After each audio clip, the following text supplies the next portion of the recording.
옆에 계신 분하고 인사하겠습니다. 내 옆에 앉아주셔서 감사합니다.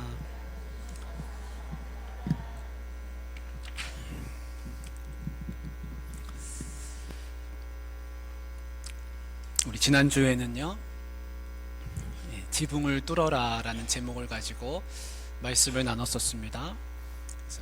그래서 예수님을 만나야 하는 그 사람이 내 옆에 있을 때 그가 꼭 예수님을 만나야 했기 때문에 그들이 지붕을 뚫는 그런 모습을 이제 보았습니다. 여러분, 예수님을 꼭 만나야 하는 분들이 있습니다. 낙심해 있는 분들, 예수님을 빨리 만나야 됩니다. 코로나 때문에 예배를 쉬고 있고 주님 앞에 오고 있지 못하는 분들, 다시 주님 사랑을 회복해야 합니다. 세상에 부족함 없이 살고 있는 분들도 주님 만나야 합니다. 왜 그렇습니까? 이 세상이 전부가 아니기 때문입니다. 우리가 11월 5일 새생명 한생명 초청주일로 정하고 이렇게 기도하고 있는데요, 저도 어떤 분에게 전화를 했습니다. 우리 11월 5일 날 초청주일이니까 꼭 오십시오. 그랬더니 그분이 하시는 말씀이, 제가 너무 바빠가지고 못 가겠습니다 그러시는 거예요. 그래서 안타깝습니다. 다음에 꼭 오십시오 했습니다.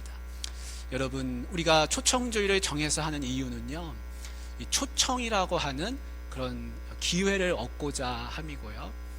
혼자서 하면 초청하는 게 어렵습니다. 그렇지만 여럿이서 하면 힘이 납니다. 보십시오. 목사님도 해봤는데 안 되는구나. 여러분 중에 혹시 초청했는데 그분이 내가 좀 어렵습니다. 그래도 여러분 낙심하지 마시고 여러분 또 다른 분을 초청해 보시기를 바랍니다. 오늘 설교 제목은요, 옷자락을 붙드십시오. 한번 따라해 보시겠습니다. 옷자락을 붙드십시오. 옷자락을 붙드십시오.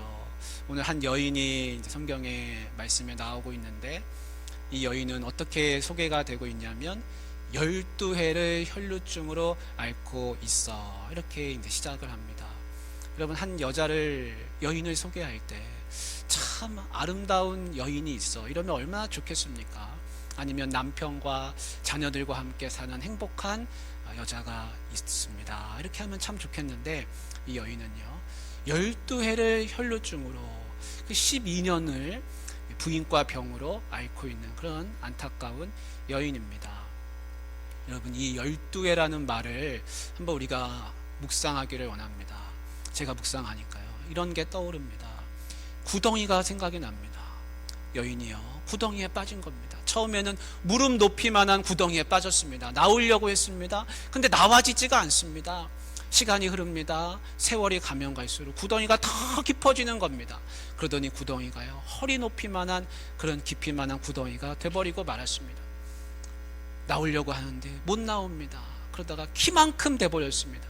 이제는요 누가 손을 잡아주기엔 도저히 빠져나올 수 없는 그런 구덩이가 돼버리고 말았습니다. 여러분, 1년만 아파도 얼마나 힘든데 1년이 아니라 2해, 3해, 그러다가 12년 동안 이렇게 앓고 있는 겁니다. 얼마나 안타깝습니까? 근데 이 여인이 이 병에서, 이 구덩이에서 빠져나오려고 얼마나 많이 애를 썼는지, 그것이 성경의 26절에 보면 이렇게 기록되고 있습니다. 의사를 찾아갔다라는 겁니다. 많은 의사를 찾아가서 많은 괴로움을 받았다, 이렇게 말씀하고 있습니다. 여러분, 우리도 아프면 제일 먼저 누구를 찾아갑니까? 의사를 제일 먼저 찾아가는 것이죠. 그러면 의사 선생님이 어디가 아파서 오셨습니까? 물어보죠. 그럼 제가 많이 아픕니다. 근데 어디가 아프십니까? 설명을 해야 되는데 참 설명하기가 난처했을 겁니다. 그러다 보니까요, 의사를 찾아가면 찾아갈수록 더 마음이 고통스럽고 힘든 겁니다. 우리도 아프긴 아픈데 남이 알아주지 못하는 그런 아픔들이 있습니다. 특별히 마음의 아픔, 마음의 고통은요 다른 사람이 알아주기가 참 어렵습니다. 남이 알아주지 못하는 아픔이 있으면 참 외롭습니다. 성경에 보니까 아브라함의 아내 사라가 아기를 가져야 되는데 애가 안 생기는 겁니다. 그러다가 어떻게 하면 아들을 가질까 궁리를 하다가 자기의 몸종인 하갈을 남편에게 주기로 했습니다. 그래서 하갈은요 여주인이 시키는 대로 첩이 됐습니다. 아브라함의 첩이 된 거죠. 그리고 시키는 대로 또 임신도 했습니다. 시키는 대로 다 했더니 그 결과는 무엇이냐면 집에서 쫓겨나고 말았습니다. 그래서 하갈의 입장에서 보면요, 이게 얼마나 억울한 일입니까? 남이 알아주지 못하는 고통이 생기고 말았습니다. 아브라함은 돌봐주지 않고 사라는 마구 자기를 괴롭히는 겁니다. 그런데 이 남모르는 고통 가운데서 하갈이 누구를 만나냐면 하나님을 만나게 되는 것을 볼 수 있습니다. 우리 창세기 16장 13절 말씀인데 우리 자막으로 보여주시면 같이 한번 읽겠습니다. 하갈이 자기에게 이르신 여호와의 이름을 나를 살피시는 하나님이라 하였으니 이는 내가 어떻게 여기서 나를 살피시는 하나님을 배웠는고 함이라. 아멘. 그 하나님은 어떻게 하갈에게 나타나셨냐면 나를 살피시는 하나님으로 나타나셨습니다. 내 옆에 있는, 나랑 제일 가까운 줄 알았던 아브라함도 사라도 나를 살피지 않는데 저 멀리, 우주 멀리 계시는 하나님인 줄 알았더니 그 하나님이 누구보다 가까이에서 나를 살피시는 것을 하갈이 알게 됐습니다. 여러분, 남모르는 아픔이 있을 때 하나님이 누구보다 가까이에서 나를 살피고 계심을 여러분들 기억하실 수 있기를 바랍니다.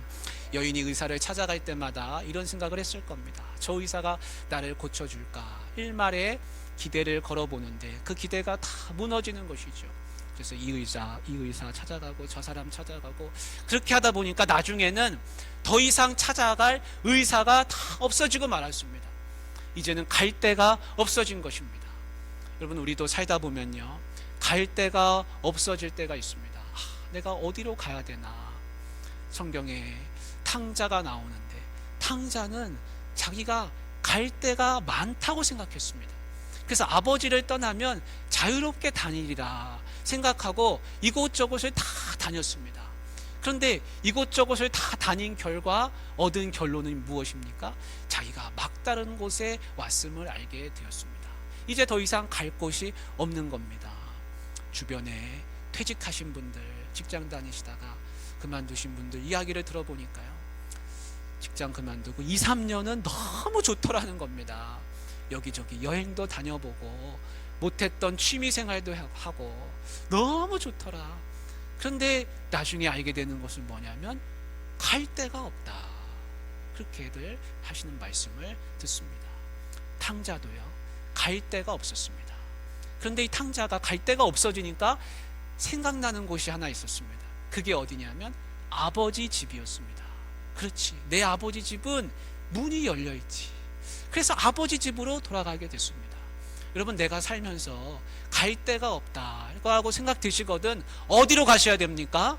아버지 집으로 가셔야 됩니다. 만민이 기도하는 아버지의 집은 어디입니까? 교회입니다. 교회.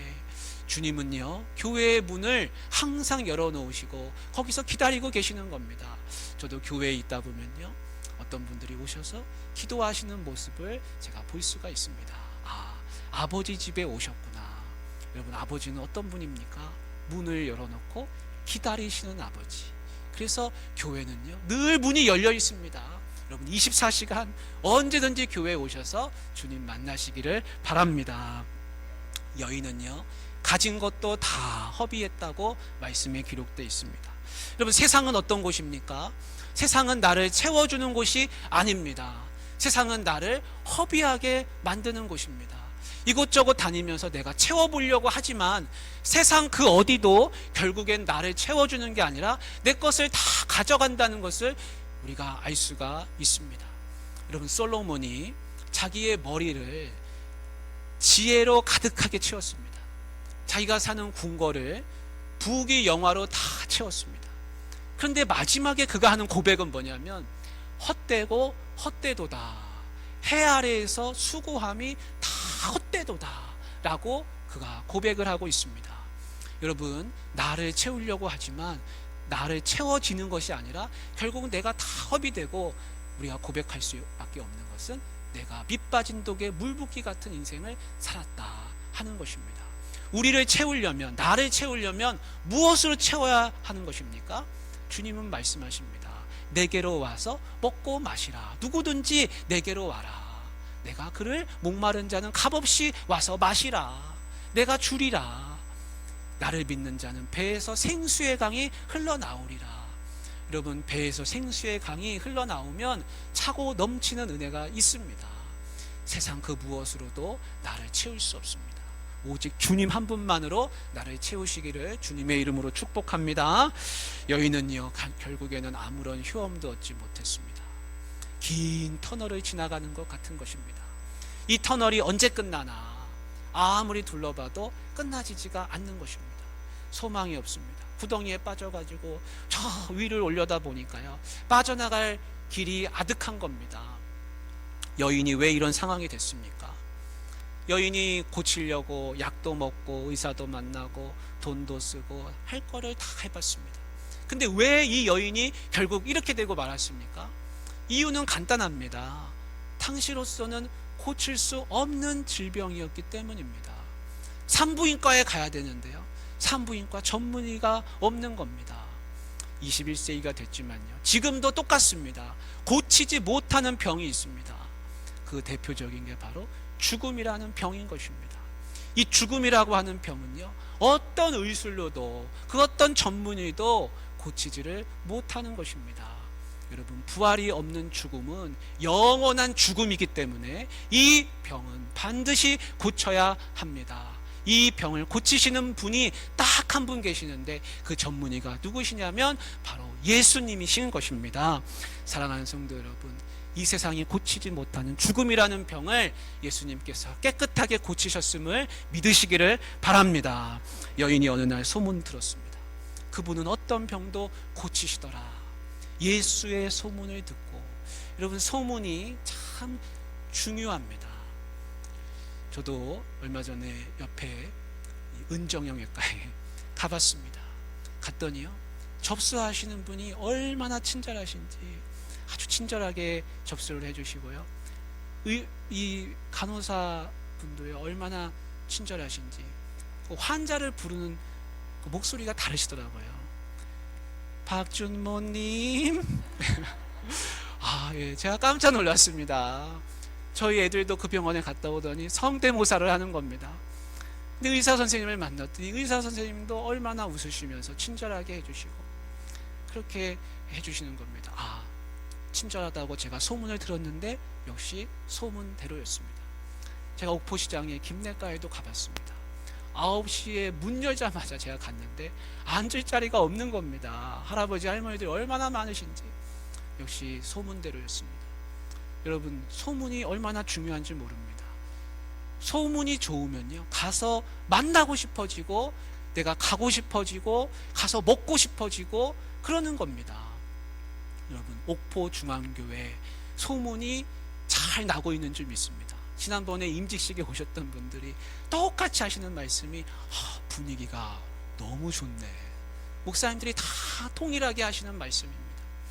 여러분, 옥포중앙교회 갔더니 목사님도 좋고 성도들도 좋고 분위기도 좋더라. 그러면요, 가고 싶고 만나고 싶고 나도 거기 가서 신앙생활 하고 싶어지는 것입니다. 여러분, 좋은 소문을 내시는 그런 입술이 되시기를 바랍니다. 근데 살다 보면요, 또 안 좋은 소문도 생겨납니다. 어떤 분이 저한테 그러시는 겁니다. 아니, 그분이 어쩌다가 그렇게 되었느냐 저한테 물어보시는 거예요. 왜냐하면 그분에 대한 안 좋은 이야기가 그때 있었기 때문에 그렇습니다. 저는 뭐라고 했을까요? 나는 아무것도 모릅니다. 그랬습니다. 그래서 그분이 아니, 그 교회에 있는데 그런 걸 모른다고 하니까 조금 알만한데 모른다고 하니까 굉장히 멋쩍어 했습니다. 그래도 괜찮습니다. 왜냐하면요, 저는 제 입술을 통해서 나쁜 이야기가 흘러나가는 것을 원치 않았기 때문입니다. 여러분, 수도꼭지를 켰는데요, 더러운 물이 나온다고 생각해 보십시오. 아무도 그 수도꼭지를 나중에는 쓰지 않습니다. 운동장에 버려진 수도꼭지, 여러분, 누구도 그 수도꼭지를 쓰지 않습니다. 여러분, 좋은 물은 상수도관을 흘러가는 것입니다. 여러분, 축복의 말씀, 좋은 소문은요, 좋은 입술을 통해서 흘러갑니다. 여러분, 내가 나쁜 소문, 나쁜 이야기를 하고 다니면 내 입술은 결국 하수도관이 되고 마는 것입니다. 주님은요, 어떤 입술을 쓰시는가? 축복의 이야기를 전하는 상수도관, 좋은 수도꼭지, 좋은 소문을 내는 그런 입술을 쓰시는 줄 믿으시기를 바랍니다. 어떤 사람이 여인한테 와가지고 예수님 만나봐야 소용없어, 나사렛에서 무슨 선한 것이 날 수 있겠느냐 그랬다면 여인은 좌절하고 말았을 것입니다. 그런데 분명히 누군가 와서 이야기를 한 겁니다. 예수님을 꼭 만나봐라. 여러분, 그렇게 했더니 여인이 소망을 가지고 예수님 앞에 온 것을 우리가 알 수가 있는 것입니다. 여인이 소문 듣고 예수님 뒤로 왔습니다. 무리들 틈에 끼어가지고 그 속에서 예수님한테 가까이 왔습니다. 말씀에 보면 뒤로 왔다. 왜 여인이 뒤로 왔습니까? 우리 성경을 읽다 보면요, 예수님 발을 눈물로 씻은 그런 여인이 있는데 그 여인도 똑같습니다. 예수님 뒤로 왔다 이렇게 이야기하고 있는데요, 여인이 뒤로 온 것은요 너무나 부끄러웠기 때문입니다. 나는 예수님 앞에 갈 자신이 없다. 그래서 무리들 틈에 끼어가지고 그렇게 뒤로 온 것입니다. 자기를 나타내고 싶지 않았습니다. 숨고 싶었습니다. 그런데 예수님한테는 가야 하니까 뒤로 와서 무리들 속에 끼어가지고 갔던 것입니다. 여러분, 우리도 살다 보면요, 나를 드러내고 싶지 않은 때가 있습니다. 나타내고 싶지 않습니다. 무리들 속에 끼어서 살고 싶습니다. 존재감을 나타내기 싫을 때가 우리도 있습니다.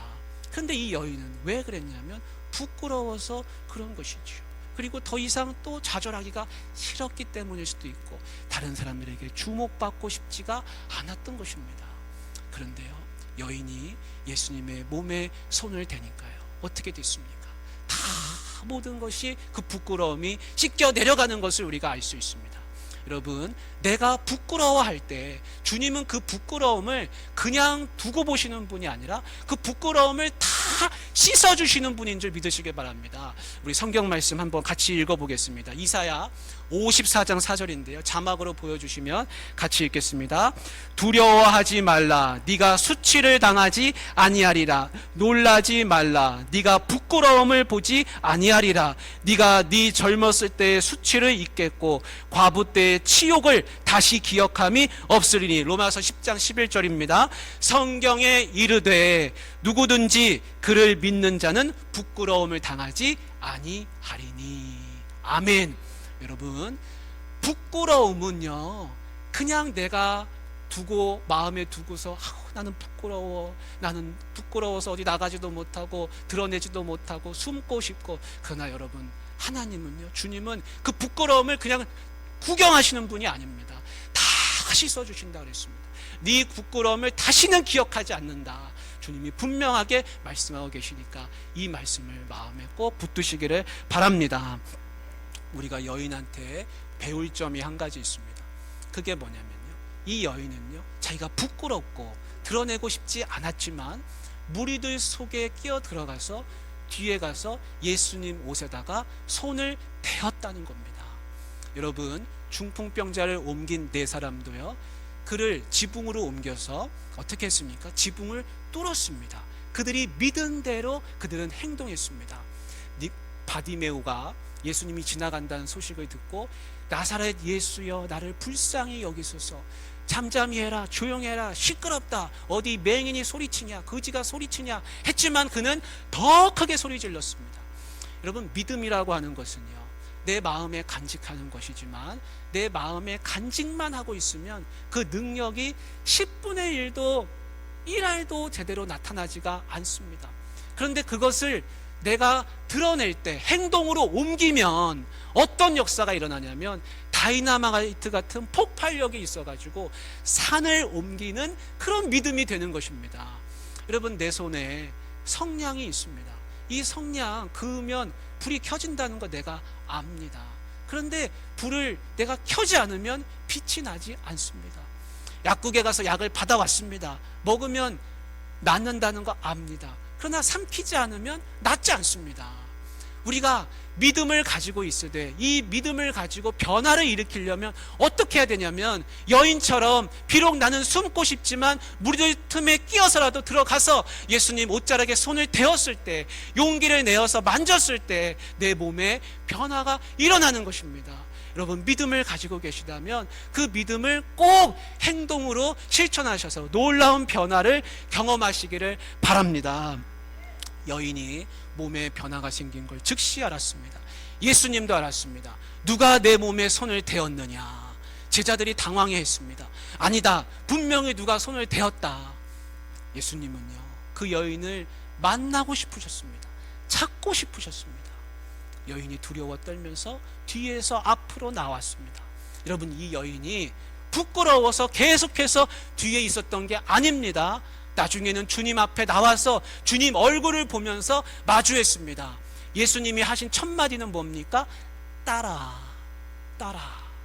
여러분, 예수님이 그 딸을, 그 여인을 딸이라고 부르셨습니다. 예수님 앞에서는요, 부끄러운 여인도 숨고 싶은 사람도 딸이요 아들입니다. 나를 주님이 뭐라고 부르시겠습니까? 얘야, 너는 내 아들이다. 너는 내 딸이다. 여러분, 그 음성을 들으시기를 바랍니다. 여러분, 누구를 만나시거든 아직 주님을 제대로 못 만난 분이 있거든 이렇게 말씀해 주십시오. 당신은 주님의 아들이야. 당신이 주님의 딸이야. 주님이 당신을 얼마나 만나고 싶어 하는지 당신 알아?